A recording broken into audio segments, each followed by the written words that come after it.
ಈ ಒಂದು ಜರ್ನಿ ಬಗ್ಗೆ ಯಾವ ರೀತಿಯಲ್ಲಿ ಸ್ಟಾರ್ಟ್ ಮಾಡಬೇಕು ಅಂತ ಗೊತ್ತಾಗ್ತಿಲ್ಲ ನನಗೆ. 15 years ನಾನು ನಿಜವಾಗ್ಲೂ ಅಂದ್ಕೊಂಡಿರಲಿಲ್ಲ ದಟ್ ಒಂದು ಆ್ಯಕ್ಟರ್ ಆಗ್ತೀನಿ ಅಂತ. ಆ್ಯಂಡ್ ಇಷ್ಟು ವರ್ಷ ಈ ಒಂದು ಜರ್ನಿ ಆಗುತ್ತೆ ನಿಜವಾಗ್ಲೂ ಅಂದ್ಕೊಂಡಿರಲಿಲ್ಲ ನಾನು. ಯಾರು ಗೂಗಲ್ ಪೇ ಮಾಡ್ತಿದ್ರೆ ನನಗೂ ಮಾಡಿ, ಎಲ್ರಿಗೂ ಬರಲಿ ಅಲ್ವಾ ದುಡ್ಡು. ನಾನು ಆ್ಯಕ್ಚುಲಿ ಚಿಕ್ಕ ವಯಸ್ಸಿಂದ ಒಂದು ತುಂಬ ದೊಡ್ಡ ಸ್ಪೋರ್ಟ್ಸ್ ಪ್ಲೇಯರ್ ಆಗಬೇಕು ಅಂತ ಇದ್ದೆ ನಾನು. ಇಂಟರ್ನ್ಯಾಷನಲ್ ಬಾಸ್ಕೆಟ್ಬಾಲ್, ನಾನು ನ್ಯಾಷನಲ್ ಲೆವೆಲ್ ಬಾಸ್ಕೆಟ್ಬಾಲ್ ಆಡ್ತಿದ್ದೆ. So I wanted to be an international basketball player, right? And sudden ಆಗಿ ಪ್ರಸಾದ್ ಬಿದ್ದಪ್ಪ ಸಿಕ್ಕಿದ್ರು ಆ್ಯಂಡ್ ಮಾಡ್ಲಿಂಗ್ ಸ್ಟಾರ್ಟ್ ಆಯಿತು. ಆ್ಯಂಡ್ ಕನ್ನಡ ಫಿಲ್ಮ್ ಇಂಡಸ್ಟ್ರಿ ಬಗ್ಗೆ ಗೊತ್ತೇ ಇರಲಿಲ್ಲ ನನಗೆ. ಈ ಥರ ಒಂದು ಇಂಡಸ್ಟ್ರಿ ಇದೆ ಅಂತ ಗೊತ್ತೇ ಇರಲಿಲ್ಲ ನನಗೆ. ಬಿಕಾಸ್ ಜನರಲಿ ಇವಾಗ the kind of education and information and knowledge that is there for the film industry ಆವಾಗ ಇರಲಿಲ್ಲ. ಸೊ ನಮ್ಮಪ್ಪ ಇಲ್ಲಿ ಬ್ಯಾಂಗ್ಳೂರಲ್ಲಿ ಲಾಸ್ಟ್ ಪೋಸ್ಟಿಂಗ್ ಇದ್ದಾಗ, ಎಲ್ಲರೂ ಗೊತ್ತಿರೋ ಹಾಗೆ that my father was in the Indian army, right? So ಬಂದು ಬಾಸ್ಕೆಟ್ಬಾಲ್ ಆಡಿಕೊಂಡು ನಾರ್ಮಲ್ ಲೈಫ್ ನಡ್ಕೊಂಡು ಆರಾಮಾಗಿದ್ದೆ ನಾನು. ಆ್ಯಂಡ್ ಸಡನ್ ಆಗಿ ಮಾಡ್ಲಿಂಗ್ ಬಂತು ಆ್ಯಂಡ್ ಮಾಡ್ಲಿಂಗ್ ಲೈಫ್ ಸ್ಟಾರ್ಟ್ ಆಯಿತು. I dreamed of being miss universe when Sushmita Sen became miss universe. ಒಂದು TR ನೋಡಿಬಿಟ್ಟು ಆಗಬೇಕು ಅಂತ ಆಸೆ ಇಟ್ಕೊಂಡು ಚಿಕ್ಕ ವಯಸ್ಸಲ್ಲಿ. ಅದಾದಮೇಲೆ it just became like a dream and then sports happened and all. And sudden ಆಗಿ ಈ ಥರ ಕನ್ನಡ ಫಿಲ್ಮ್ ಇಂಡಸ್ಟ್ರಿ ಅನ್ನೋದಿದೆ ಅಂತ ನನಗೆ ಗೊತ್ತಿರಲಿಲ್ಲ. ಸೊ ಎಲ್ರಿಗೇನು ಗೊತ್ತಿದೆ that Veera Madakari is my first film. But ಎಲ್ರಿಗೂ ಗೊತ್ತಿರೋ ಹಾಗೆ Holi was my first official film. And ಅದು ಯಾಕೆ ಗೊತ್ತಿದೆ ಅಂದರೆ ಬಿಕಾಸ್ ಆ ಪ್ರೆಸ್ ಕಾನ್ಫರೆನ್ಸಲ್ಲಿ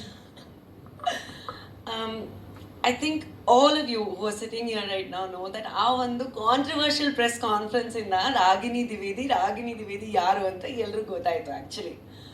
ಸೊ ಆ ಒಂದು ಪ್ರೆಸ್ ಕಾನ್ಫರೆನ್ಸಲ್ಲಿ ನನಗೆ ಇನ್ನೂ ಜ್ಞಾಪಕ ಇದೆ ದಟ್ ಮೇಕಪ್ ಹೇರ್ ಮಾಡಿಕೊಂಡೆ ಫಸ್ಟ್ ಟೈಮ್ ಲೆಹಂಗಾ ದಾವಣಿ ಹಾಕ್ಬಿಟ್ಟು ನಾನು ಸ್ಟೇಜಲ್ಲಿ ಕೂತ್ಕೊಂಡು ಪ್ರೆಸ್ ಮೀಟ್ ಮಾಡಬೇಕು, ಯಾರ ಹತ್ರ ಏನು ಮಾತಾಡಬೇಕು ಏನೂ ಗೊತ್ತಿಲ್ಲ ನನಗೆ. ಆ್ಯಂಡ್ ಕನ್ನಡ ಗೊತ್ತಿರಲಿಲ್ಲ, ಭಾಷೆ ಗೊತ್ತಿರಲಿಲ್ಲ.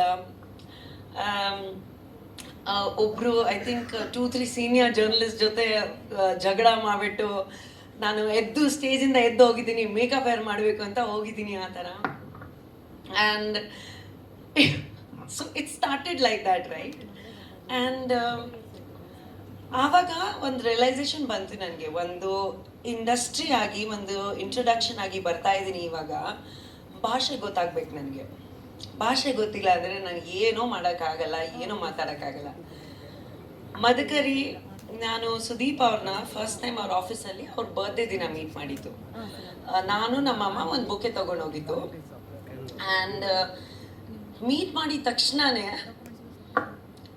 ಐ ಡಿಂಟ್ ನೋ ಸುದೀಪ್ ಅವ್ರು ಯಾರು, ಅವರು ಸ್ಟೇಚರ್ ಏನು, ಅವ್ರು ಎಷ್ಟು ದೊಡ್ಡ ಸ್ಟಾರ್ ಅಂತ ಏನೂ ಗೊತ್ತಿರಲಿಲ್ಲ ನನಗೆ.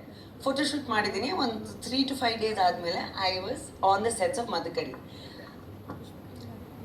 ಮದಕರಿಯಲ್ಲಿ ಪ್ರತಿಯೊಂದು ಶಾಟು, ಪ್ರತಿಯೊಂದು ಸೀನು, ನೀವು ಎಷ್ಟು ರಾಗಿಣಿ ದ್ವಿವೇದಿನ, ನೀರಜ ಗೋಸ್ವಾಮಿನ ಇಷ್ಟಪಟ್ಟಿದ್ದೀರಾ, ಅದು is like a female version of Sudeep ಅವರು.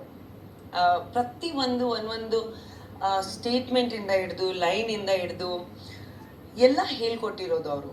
So I owe so much of my career and so much of my stature and the person that I am today to Sudeep. Thank you so much for teaching me what acting is and what language is. So I really give him so much credit for it. And of course, ಈ ಒಂದು 15 years ಜರ್ನಿಯಲ್ಲಿ ಯಾರ್ಯಾರ ಜೊತೆ work ಮಾಡಿದ್ದೀನಿ, ಶಿವಣ್ಣ ಅವರಾಗಿರ್ಬೋದು, ಉಪೇಂದ್ರ ಆಗಿರ್ಬೋದು, ವಿಜಯ್ ಅವರಾಗಿರ್ಬೋದು, ದಿಗಂತ್ ಆಗಿರ್ಬೋದು, ಆದಿ ಆಗಿರ್ಬೋದು, ಯೋಗಿ ಆಗಿರ್ಬೋದು. Like I work with everybody, right? And if I am not taking your name, please forgive me for my ignorance. But recently Rajavardhan ಅವ್ರು ಆಗಿರ್ಬೋದು. Like I am so grateful to every director, every actor, every person that has contributed to this journey. ಯಾಕಂದರೆ ಒಂದು journey ಮಾಡಬೇಕು ಅಂದರೆ ಎಲ್ರದ್ದು ಒಂದೊಂದು contribution ಇರುತ್ತೆ. And everybody teachers you something all the other every single day, right? ನೀವೆಲ್ಲರೂ ಇವತ್ತು ಕೂತಿದ್ದೀರಾ ಇಲ್ಲಿ, ಬಂದಿದ್ದೀರಾ ನಾನು ಸೆಲೆಬ್ರೇಟ್ ಮಾಡೋಕ್ಕೆ 15 ಇಯರ್ಸ್ ಅಂತ. ನಿಜವಾಗ್ಲೂ ಈಸಿ ಇರಲಿಲ್ಲ. ಒಳ್ಳೆ ದಿನ ಇತ್ತು, ಕೆಟ್ಟತನ ಇತ್ತು, ಸ್ಟ್ರಗಲ್ಸ್ ಇತ್ತು. ತುಂಬ ಕಷ್ಟ ಸಮಯ ನೋಡ್ಕೊಂಡು ಬಂದಿದ್ದು ನಾನು ರೀಸೆಂಟಾಗಿ, ಎಲ್ಲರೂ ಗೊತ್ತಿರೋ ಹಾಗೆ. I think I always talk about the positive things then the negative things ಯಾವತ್ತೂ. ಬಟ್ ನಮ್ಮ ಲೈಫಲ್ಲಿ ನಾವು ನೆಗೆಟಿವ್ ಥಿಂಗ್ಸ್ನ ಎಷ್ಟು ಎಕ್ಸೆಪ್ಟ್ ಮಾಡ್ಕೊಂಡು ಮುಂದೆ ಹೋಗ್ತೀವಿ ಅಷ್ಟು ನಮಗೆ ತುಂಬ ಮುಖ್ಯ.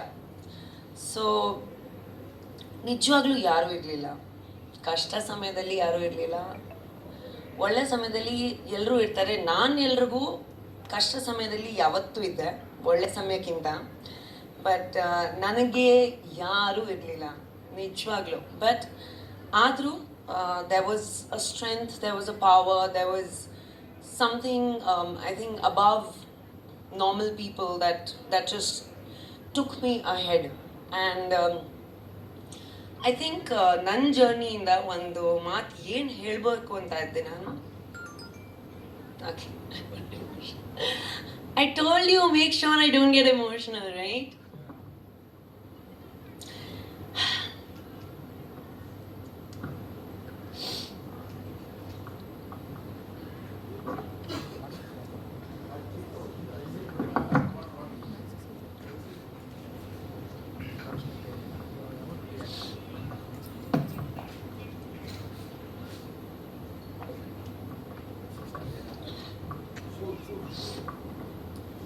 Thank you.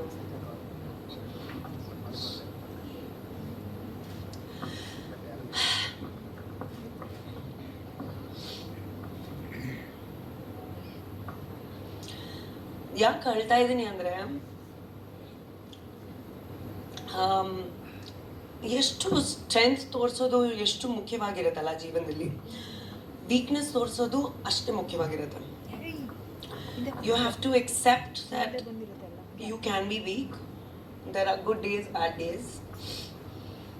And ಈ ಒಂದು journey should be an inspiration, a learning to every single person who wants to make it. ಜೀವನದಲ್ಲಿ ನೀವು ಏನಾದರೂ ಮಾಡಬೇಕು ಅಂತ ಅಂದ್ಕೊಂಡಿದ್ದೀರಾ, ಏನಾದರೂ ಒಳ್ಳೆ ದಿನವೂ ಇರುತ್ತೆ, ಕಷ್ಟಗಳು ಇರುತ್ತೆ, ಎಲ್ಲ ಮುಂದೆ ದಾಟ್ಕೊಂಡು ಹೋಗ್ತಾ ಇರಬೇಕು. You should not give up. ನನಗೆ ಕನ್ನಡ ಇಂಡಸ್ಟ್ರಿ ನನಗೆ ಮನೆ ಥರ, ಪ್ರಾಣ ಥರ ನನಗೆ.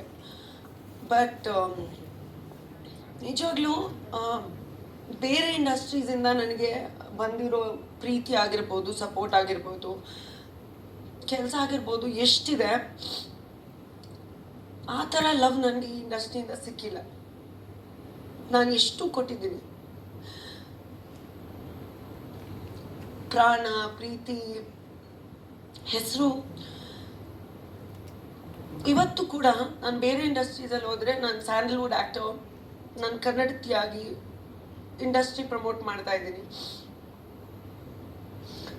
ಬೇರೆಯವರು ಎಷ್ಟು ಪ್ರೀತಿ, ಎಷ್ಟು ಸಪೋರ್ಟ್ ಕೊಟ್ಟರು ಗೊತ್ತಾ? ಇಲ್ಲಿ ಇರೋರು ಆ ಥರ ಸಪೋರ್ಟ್ ಕೊಟ್ಟಿಲ್ಲ. ನಿಜ ಮಾತಲ್ವಾ ಅದು? ಆದ್ರೂ this industry is my house and this industry is my home. I will continue to love and support and promote and do Kannada films. ಅದು ಯಾವತ್ತೂ ಬಿಡಲ್ಲ ನಾನು. ಬಿಕಾಸ್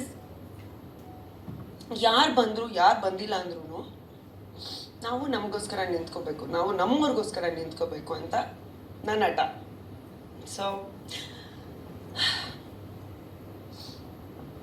ನೀವೆಲ್ಲರೂ ಇಂದ ನಾನು 15 ಇಯರ್ಸ್ ಇಂಡಸ್ಟ್ರಿಯಲ್ಲಿ ಕಂಪ್ಲೀಟ್ ಮಾಡಿದ್ದೀನಿ. Thank you so much. Thank you.